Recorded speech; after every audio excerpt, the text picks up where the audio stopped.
A sa mnom u studiju Drina Pešić, balerina i voditeljka. Hvala vam što ste odvojili vreme i došli ovako rano, iako znam da baš i niste pristalica i da ne volite da ustajete rano. Pa mislim, mi, pre svega dobro jutro i vama i vašim gledalcima. Konkretno, ja sam uvek radila, pošto smo sada kraje sezone, pa sad trenutno nemamo vežbe, ali inače mi radimo od 10 sati, tako da mi malo kasnije ustajemo.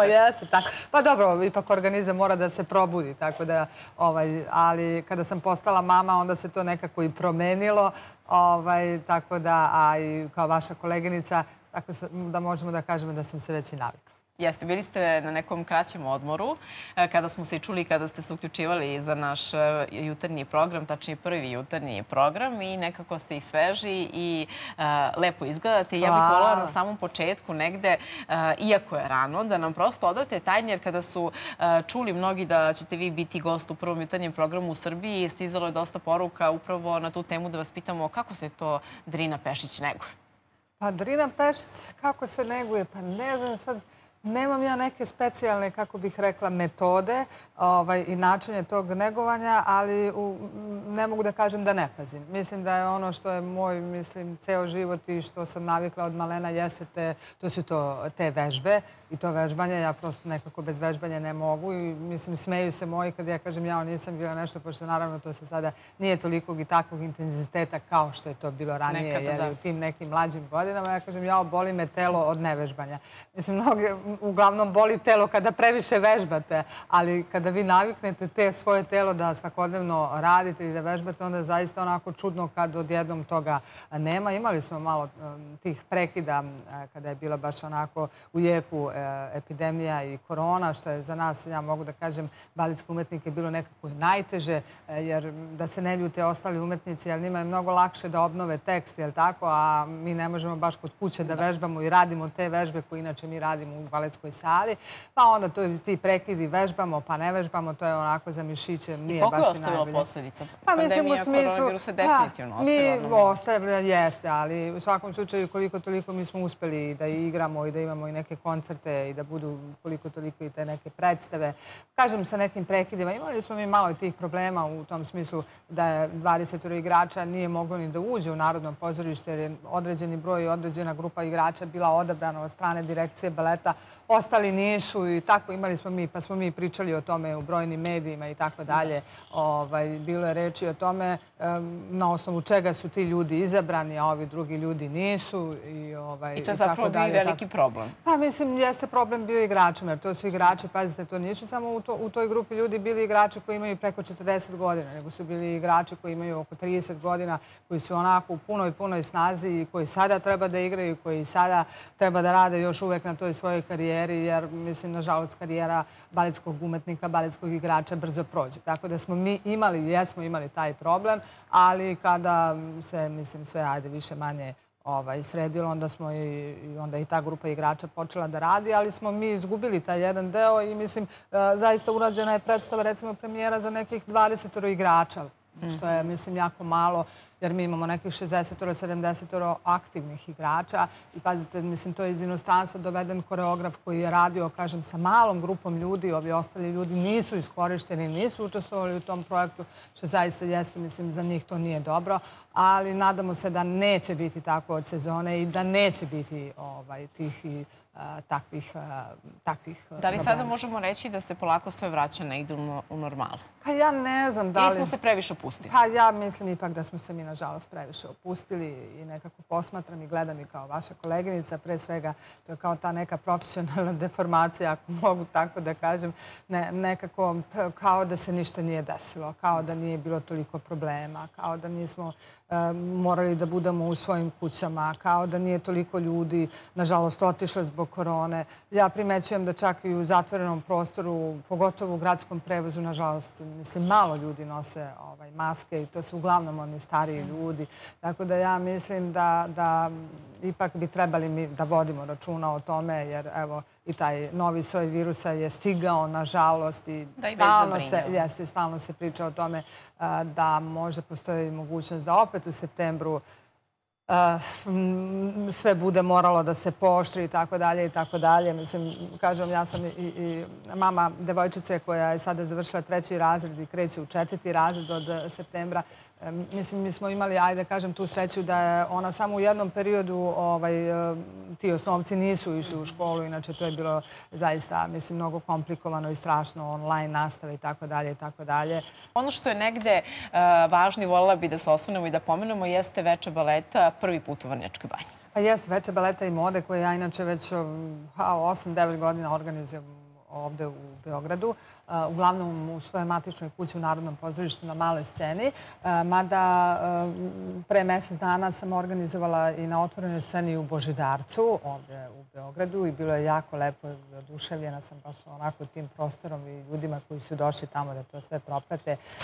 Ja pravim uvek te večeri baleta i mode. Mislim, i počela sam iz tog nekog razloga zato što mislim da se dovoljno ne priča u medijima o baletu. Mi, nažalost, nemamo toliko premijera kao što recimo imaju kolege glumci, ali i zbog toga, mislim, nemamo, ajde da kako kažem, i povoda. Koliko je teško baviti se baletom ovde kod nas? Pa, mislim da je mnogo lakše nego baviti se baletom u svetu. Ali ne bi otkrivala sada to da neko čuje. Mislim, ne bi bilo dobro da to neko čuje, jer je u svetu to mnogo, mnogo strožije i tu se stalno polažu i audicije i od projekta do projekta ste angažovani u tom nekom određenom pozorištu. Može da vam se desi sa 20 i nešto ili 30 i nešto da prosto dobijete otkaz jer vas direktor ne vidi u tom projektu i u toj sezoni. Kod nas je u tom smislu mnogo, mnogo lakše. Ali u inostranstvu se vodi računa o tim ljudima, mislim, na direkciju baleta. Mi ovde, nažalost, imamo taj problem što direkcija baleta nema sluha i ne vodi baš računa o svim igračima, ali nadam se i mi se svi nadamo da će se to uskoro rešiti i da će taj problem biti rešen i da će nekako nova energija doći u taj balet i taj ansambl, neko novi ko će zaista voditi računa o nama, koji će organizovati nešto novo, davati mogućnosti mladim ljudima. Mi imamo dosta mladih talentovanih koreografa da oni rade na tome, da rade, odnosno postavljaju koreografe, da ne budu to samo stranci i tako dalje i tako dalje. Da nam ne odlaze mladi ljudi zato što nisu zadovoljni naši baletski igrači koji su jako talentovani. Ali što se tiče konkretno da se ja vratim na Veče baleta i mode, to je bolje. Što se tiče te Večeri baleta i mode, ja odavno sam želela u Vrnjačkoj banji da to organizujem, ali naravno nekako baš prošle godine nije ni bilo moguće zbog svega što nam se dešavalo. Da, vi ste organizovali i van Beograda i ranije, ali ovo je prvi put u Vrnjačkoj. Jesam jednom u Bijeljini, pre nekoliko godina u pozorištu njihovom i zaista zapravo u tom kulturno-umetničkom društvu na njihovoj sceni. Tako da je tamo isto bilo baš onako sjajno i bilo je i lepo posećeno i tako dalje. I onda, kažem, htjela sam i u Vrnjačkoj banji, postoji to davno kao neka ideja i misao, ali evo sad sam uspela to da organizujem i zaista je bilo, ja sam oduševljena. Imala sam sjajne goste, mogu da kažem, Isidora Građanin, glumica, Dušan Kaličanin, također naš poznati glumac, Olivera Čirković koja je promovisala svoju knjigu, Mirna Nađ, poznata kreatorka, i Albert Nađ, njen suprug, onda Nataša Župac, koja je inače iz Vrnjačke banje poznata modna kreatorka. Imala sam i jednu balerinu, devojčicu, pošto nismo zbog tih tehničkih mogućnosti, jer ipak kada ste na otvorenom nemamo taj baletski pod i tako dalje, to je malo nezgodno za baletske igrače, što ne možemo na svakom podiju da igramo. Imala sam iz te baletske škole jednu devojčicu koja je sjajna, baletska škola Felicity iz Vrnjačke banje. I onako ljudi su, videla sam po njihovim licima i po njihovom ovako izrazu da su bili baš onako zadovoljni i da im se dopalo to veče. Ja sam malo pričala sa tim gostima. Mi kada na televiziji puštamo reklame ili neke priloge, meni je kad radim te Večeri baleta i mode umjesto reklama i priloga, naravno pod navodnicima, su ili te neke baletske numere ili neke revije, eto, to su bile Mirna i Sad Nataša. kad smo već pomenuli, izvinjam se što se prekidam, i revije i balet, koliko je moguće spojiti i modu i balet? Pa evo, mislim sad Olivera Čirković, ako ćemo tako da kažemo, mislim, nema nikakve veze ni sa baletom, je li tako? I njena knjiga pogotovo, i znamo koje kakve probleme imala i tako, ali eto, ajde, i ona se oduševila i kaže Drina spaja nespojivo, ali ja sam nju pre svega zvala kao sportiskinju i Alberta Nađa isto.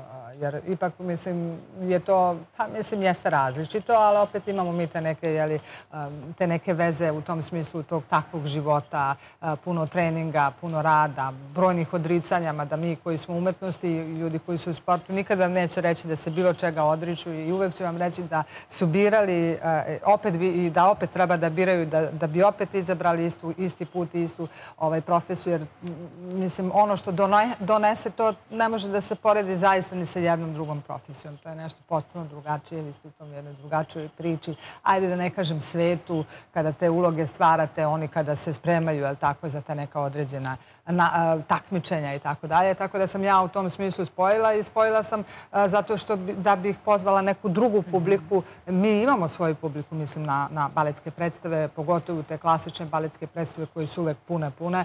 Mislim, naravno, pre pandemije, sada smo morali, to se rodilo računa u pozorištima, ali opet imate i opet neke ljude koji nikada možda nisu bili na tim baletskim predstavama, koji ne znaju kako izgleda taj život nekih baletskih igrača.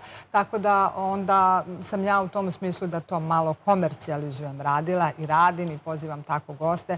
Naravno i zbog važna reklama, jer tako vi kad radite neki događaj, bitno je da vam dođu i brojni mediji, da to proprate, televizije, a naravno mi znamo i mi svi koji radimo sa televizije jurimo, hajde da tako kažemo, za tim poznatim ličnostima, tako da onda između ostalog i iz tog razloga, a iz razloga što su zaista to, evo, konkretno Isidora Građanin i Dušan Kaličanin, zaista njima je važan taj pokret. Jer oni kao glumci imaju pokret, imaju ta predavanja i imaju te časove, imali su na fakultetu, a i Dušan Kaličanin je čak krenuo tim putem baletskog igrača. Ja ga se sećam iz baletske sale, dobro, on je dosta mlađi od mene, ali ipak se odlučio za glumu, ali i dalje ima Da, ta veza definitivno postoji. Njegova devojka je balerina, tako da, eto, možda to ima neke veze. Ipak je ostala ta neka ljubav što se tiče baleta i kaže da mu i tekako koristi to što je išao u školu i što vlada pokretom. Sad kada govorimo Veče baleta negde podiglo zaista veliku prašinu i dosta se govori o tome, kada možemo i da li možemo očekivati da bude u Beogradu? Kakvi su dalje planovi? Pa, kažem, ja sam imala to na otvorenoj sceni Božidarac, jeste, Božidarcu, a onda sam i bilo je u medijima i u novinama da se spustila zavesa Večeri baleta i mode u Vrnjačkoj banji, ali sad nešto razmišljam i postoji možda neka ideja i priča, pošto je dosta sad otvorenih scena, tokom leta će biti i već postoji prosto ovde u Beogradu, da možda u julu ili avgustu, ne znam, vidjet ću, organizujem još jednom to Veče baleta i mode na nekom lepom prostoru ovde u Beogradu, jer kažem, dosta je tih nekih scena i lepih događaja koji će se odigravati u Beogradu, što se meni posebno sviđa. I kada govorimo o nekim vašim daljim planovima, pored toga što je negde sigurno vaš, negde da kažem, prioritet, šta možemo još navesti kao bitno? Ja ću i dalje, naravno, mislim, te Večeri baleta i mode da organizujem i od sezone, kako se to kaže. Jedva čekam da to bude opet u mojoj matičnoj kući na maloj sceni Narodnog pozorišta Raša Plavić, naravno, kada se stvore uslovi za to. Ono što jedino sad mogu da kažem da sam se ja okrenula i sve više se okrećem tom voditeljskom poslu i radu na televiziji. Polako ta, kažem, karijera se balerine završava, a eto, možda sam ja namerno ili slučajno izabrala ovu voditeljski posao i rad na televiziji, možda da bi mi bilo lakše da završim sa tom baletskom karijerom i karijerom balerine, jer to nije ni malo jednostavno, koliko god. Da, i kada govorimo o toj ljubavi, vi ste nekako podeljeni. Pola ste krenuli maminim stopama, s obzirom da ona bila balerina, a pola očevim stopama. Pa jeste, ja sam to posmatrala. Jeste, on je bio novinar, mama balerina. Tako da sam ja posmatrala kako to izgleda profesija i mamina i tatina. Pa eto, dobro sam izgleda taman onako kad sam bila mlada, u tim mlađim danima ja sam bila balerina i bavila se. Dobro, naravno, ja ću uvek biti balerina i pre svega balerina i svi me zovu i kažu Drina balerina, jeste. A onda, kažem, sam kroz tu profesiju upoznala i ovu drugu profesiju, a kažem koja sada polako postaje broj 1, s obzirom da kažem ova se završava. A i mislim opet je, kažem, balet nekako krivac, ajde pod navodnicima, što sam ja počela da se bavim novinarstvom. Kažem, ja sam davno počela sa tom emisijom koja se zvala Svet baleta i koja je bila jedina emisija u medijima u kojoj su gostovali baletski umetnici, koreografi, pedagozi baletski i tako dalje, i koja je bila zapravo posvećena baletu, igri, umetnosti. Generalno, pa onda, znate, kad vidite na televiziji kako se ponašate, kako se slikate i tako dalje, onda sam ja počela i sa tim drugim emisijama. Nažalost, taj Svet baleta više ne postoji, ali evo, postoje druge emisije gde ja također zovem svoje kolege i brojne umetnike, ali je Veče baleta i mode ono što je neka moja želja i što bih voljela da postane tradicija i, kažem, u Vrnjačkoj banji su se oduševili i već smo se dogovorili za sljedeću godinu ili sljedeću sezonu negdje u julu mesecu. Tako da to, eto, da postane nekako i tradicionalno. A svim devojčicama šta biste negde savjetovali koje se dvoume i koje žele negde da se bave baletom, ali možda eto imaju neku dilemu? Mislim da vi baš ste prava osoba koja treba da im da savjet. Ja bi pre savjetovala malo roditelje, s obzirom da roditelji u tom nekom periodu kada deca imaju recimo 5-6 godina, ja sam radila jedno vreme sa devojčicama. Oni malo previše forsiraju. Pa ne bih rekla to, nego bih rekla da malo previše puštaju, da oni sami određuju, recimo sada će ide na balet i onda kaže jao mama ili tata, jao neću više, ne sviđa mi se to, hoću sada ovo. I sada oni prebacuju ih sa baleta, ne znam, idu na taj neki sportić ili na pevanje i tako dalje. I onda kao ne, ipak neću, ipak ću balet. Znači, ipak su deca u tom nekom uzrastu, mi smo ti koji treba da ih vodimo. Naravno, ne treba ni da insistiramo na tome. Ima i dosta roditelja koji negde reflektuju neke svoje neostvarene želje. Dobro, ja ne mislim u tom smislu. Naravno, to ne, nikako. Vi naravno treba da vidite i ako dete prosto ima tu neku odbojnost i nešto stvarno ne želi i svaki put plače kad vi želite da ga vodite negdje, naravno da to nešto prosto ne valja i dete tu ne odgovara i nećemo nikako insistirati na tome. Ali opet morate i nekako da ih usmeravate, da ih navikavate, da one imaju neke određene navike i tako dalje. Jer to, kako bih rekla, malo ovo, pa ono, mislim da je to jednostavno nije dobro za to dete koje će sutra, kada postane čovek i kada treba da bira šta će i kako će u životu, onda nekako biti neodlučan. Ipak moramo da ih mi vodimo kroz taj put i da ih izvedemo na taj put. Tako da u tom smislu ja sam se isto tako prešla i mislila sam da deca, recimo sa 4 godine, da se uopšte ne vidi da je neko dete talentovano, da je to mnogo rano, ali sam videla, Boga mi, i takako talentovane dece za balet i ima talentovane dece koje već imaju osjećaj i za pokret i za muziku i tako dalje. Tako da, eto, to je neki moj savjet i to što morate, mislim, za svaki posao da se posvetite tome, da radite na sebi, da stalno sebi neke ciljeve postavljate, ali to nije samo za balet, to je naravno za sve. Naravno za devojčice je jako lepo kada idu u školu, baletsku, zato što, ili mislim idu generalno, mislim na balet, zato što se tiče držanja i to je nešto što da se izrade mišiće i tako dalje i tako dalje.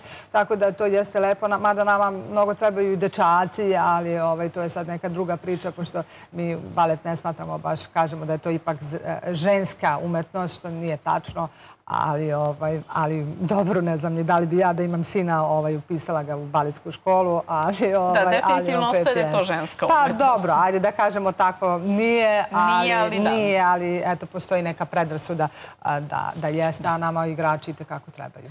Sad, voljela bih da se osvrnemo i na svirke u Botaničkoj bašti, kada već govorimo i o baletu, o modi, o svemu, to ono što je negde obeležilo jučerašnji dan nastup Radeta Šerbedžije u Botaničkoj bašti Jevremovac. Ja sam vas pitala, vi ste rekli da niste stigli da odete, ali da ste želeli. Nisam, jeste. Htjela sam da odem, ali nekako nisam. Nešto sam htjela da se malo odmorim, jer nekako kad imate puno obaveza, onda nekako se umorite, nažalost, od tih nekih događaja. Nisam to propratila, ali sam u medijima već vidjela da je bilo jako lepo i generalno taj prostor je odličan i mislim da je to super ideja da se takve neke večeri organizuju, pogotovo tu na otvorenom, jer je taj, kažem, i ambijent i sve ide nekako uz tu muziku, tako da mi se to sviđa, taj zvuk roka i džeza u Botaničkoj bašti, koji će biti, ja sad ne znam tačno do kada će se to sve održavati, ali znam da će biti par dana. Videla sam da je bilo jako, da su lepo na koncertu Radite Šerbedžije, videla sam na brojnim mrežama kako su neki išli u live, jel tako? Tako da, eto, i to je nešto što, bar dobro što se tiče tih mreža i sviđa mi se isto tako što, to sam planirala, što je večeras premijera, pomozite mi, na ovom otvorenoj sceni u Sopotu? Ne, ovde u Beogradu, Don Juan, premijera na otvorenoj sceni, što je glumac Tihomir. Da, pričali smo i o ovom festivalu u Sopotu gde je nagradu odnela Mira Banjac. Ja mislim na ovde, ne mogu da se setim sada. Govorili smo i o novoj sceni Kapetan Mišina. Jeste, evo Kapetan Mišino zdanje, jeste, večeras će biti ta premijera. To hoću da propratim i planirala sam da odem.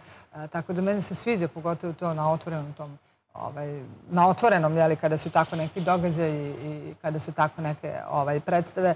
Mi, nažalost, mislim, na baletske umetnike nekako nismo ovoga leta negdje angažovani i nema nas što se toga tiče, ali dobro, bit će nas, nadam se. Da, kada govorimo o ovim filmskim festivalima, prosto je ovaj mesec jul nekako posvećen njima. Evo, sad smo pomenuli i taj festival u Sopotu, pa imamo festival na Paliću. Da li ste odlazili, da li ste ljubitelji? Pa nisam odlazila, pa ne mogu da kažem da nisam ljubitelj. Naravno da jesam i to su i brojni sjajni umetnici sa nekima sam i radila neke razgovore, intervjue, sa nekima bih želela i postavila sam sebi kao neki cilj i drago mi je i što je prosto to na taj način, ajde, pa ne mogu da kažem komercijalizovano, ali prosto i na toj, to je onako živelo na jedan drugačiji način i zaista onako je sada ići na takve događaje, što se meni, mislim, u svakom slučaju sviđa i što ti kulturni događaju postaju i što su crveni tepisi. Sada je to postalo, možemo reći, negdje i pomodarstvo. Niko ne ide iz nekog osjećaja, iz nekog ličnog zadovoljstva, već da bi bio viđen. Aha, mislite da bi se slikao, mislite na takve događaje? Pa znate šta, uvek će biti takvih ljudi koji će doći da bi na taj neki događaj, da bi se slikali i da bi otišli, ali opet ima tu i dosta ljudi i dosta publike koji ipak dolaze zbog tih nekih ljudi, zbog te predstave i tako dalje.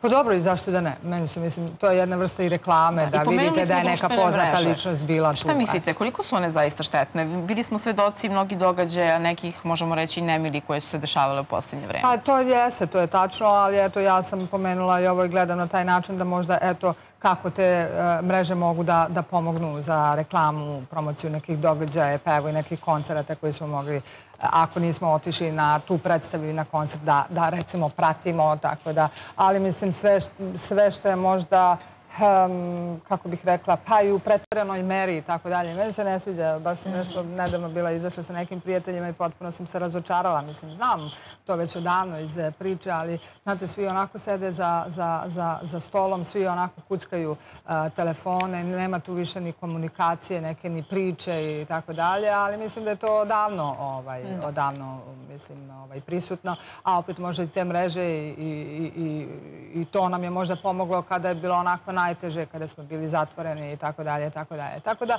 ajde da kažemo pola, ali ajde neću da gledam sada rano ujutru te neke negativne strane. Ajde, lep će biti sunčan dan, tako da bude vedro. Jeste, kada ste rekli lepi sunčan dan, mislim da je to vreo. Apsolutno je to problem veliki koji predstavlja mnogima.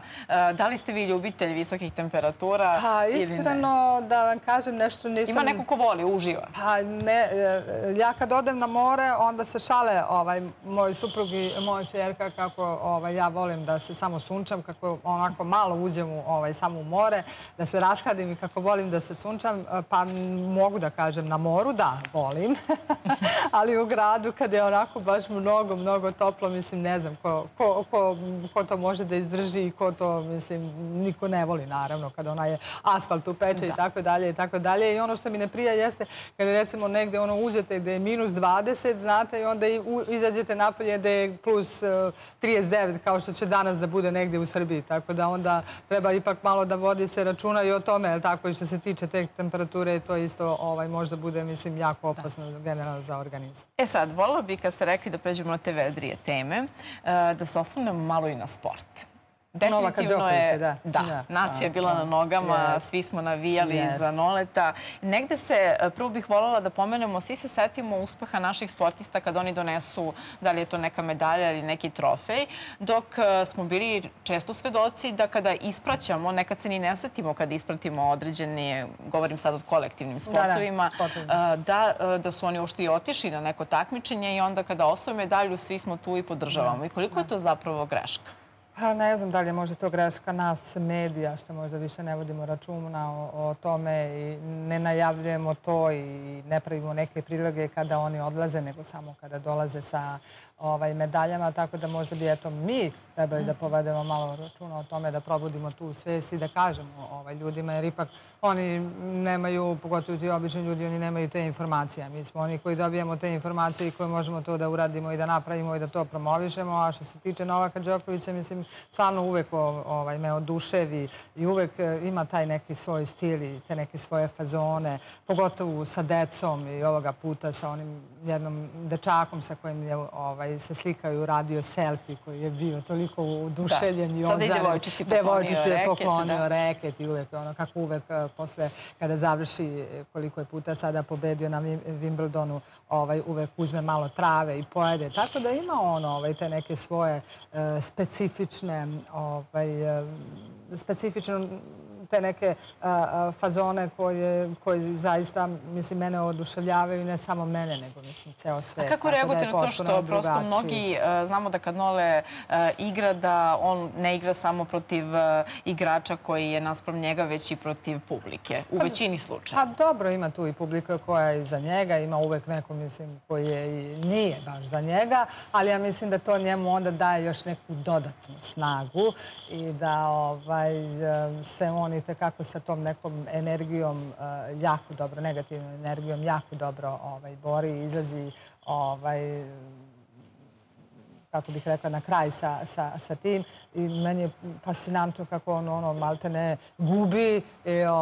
Znam da sam, kada je prošli put igrao nešto, kad sam nešto otišla od kuće, on je gubio. Prosto je bilo da, i sad je izgubio prvi set i onda prekrenuo. I ja sam još igrao, ja se vraćam kući, šta je bilo, on pobedio je, tako da to je stvarno fascinantno, ta snaga uma da on to potpuno preokrene i da uspe, jer obično kada ljudi nešto počnu da gube, tako oni padaju što se tiče energije, što se tiče snage i tako dalje, a on onda odjednom nekako kako to uspe da iskontroliše i kako dobije tu neku snagu ili moć da potpuno to preokrene i da na kraju čak i pobedi, tako da je on zaista čovjek koji je, mislim, fenomenalan. Čestitke su usledile sa brojnih strana, čak i njegovi najveći rivali, Nadal i Federer. On je čak i rekao da su mu oni pomogli upravo da sazri, da bude takav. Pa eto, i na brojnim mrežama smo mogli da vidimo, svuda je njegova slika. Tu je i baka, simpatična, ne znam da li ste imali prilike da vidite, koja je došla iz Škotske, čini mi se, i koja je njegov najveći fan. To je bilo prvi put na Wimbledonu da je ona upravo pratila i da je bodrila uživo Noleta sa slikom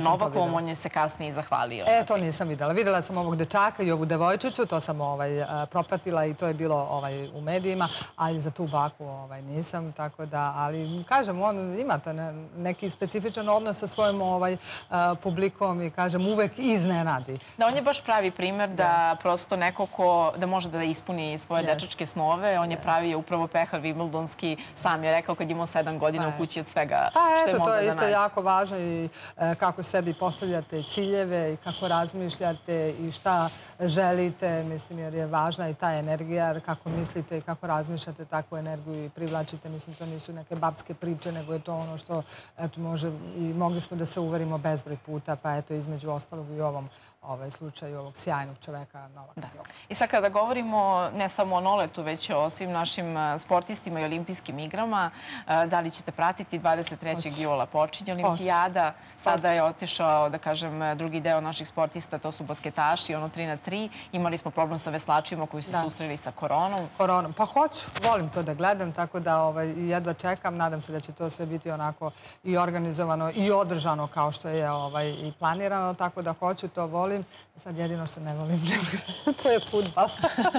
To neću ni da vas pitam, iako smo tu dobili evropskog šampiona, ali preskočit ćemo. Ne. To nekako, kako bih rekla, mada mi je gost sad na večeri baleta i mode bio poznati fudbaler, jeste, ali nekako fudbal, ne znam, mislim, I što očekujete? Ko će nam doneti medalje sa olimpijada? Pa ne znam, ne mogu baš to nešto da vam kažem. Nole sigurno, ako bude otišao. Da, to sigurno, ali ovako, ajde da navijamo i da gledamo, u svakom slučaju bit će zanimljivo i sport je nešto što ja uvek podržavam i što volim. Hvala vam mnogo što ste odvojili vreme i bili gost u prvom jutarnjem programu.